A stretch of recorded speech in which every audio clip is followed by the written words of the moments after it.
মঙ্গলবার আগরতলা মুক্তধারা হলে নানা অনুষ্ঠানের মধ্য দিয়ে পালন করা হলো বিশ্ব হিন্দু পরিষদের স্থাপনা দিবস। এদিন ত্রিপুরা প্রান্তের উদ্যোগে আয়োজিত এই অনুষ্ঠানে সনাতনীদের ধর্ম নিয়ে আলোচনা করেন জগন্নাথ মন্দিরের প্রধান ভক্তি কমল মহারাজ। বিশ্ব হিন্দু পরিষদের স্থাপনা দিবস উপলক্ষে মঙ্গলবার আগরতলা মুক্তধারা হলে নানা অনুষ্ঠানের আয়োজন করা হয়েছিল।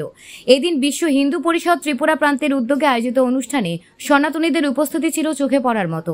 অনুষ্ঠানে আলোচনা করতে গিয়ে আগরতলা জগন্নাথ মন্দিরে ভক্তি কমল মহারাজ জি বলেন, বেদ বেদান্ত গীতা উপনিষেদ হল সনাতনীদের মূল ভিত্তি। ধর্ম ছাড়া মানুষ বাঁচতে পারে না। ধর্ম সবার জীবন, যথা ধর্ম তথা জয়। আর ঈশ্বর প্রার্থনা মূল বলে উল্লেখ করেন তিনি। বর্তমানে ঈশ্বর প্রার্থনা ভুলে মানুষ দুঃখ কষ্ট পাচ্ছে বলে অভিমত ব্যক্ত করেন মহারাজ।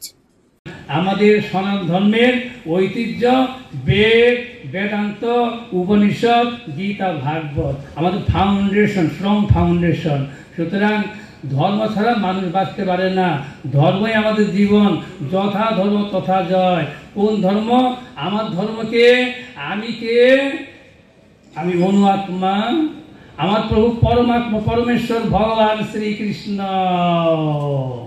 সেই গোবিন্দ ভোজে আমি। সেই প্রভুকে বলেছিলেন সৃষ্টিকর্তা ব্রহ্মা, তিনি স্তব করেছেন সেই গোবিন্দ ভোজে আমি।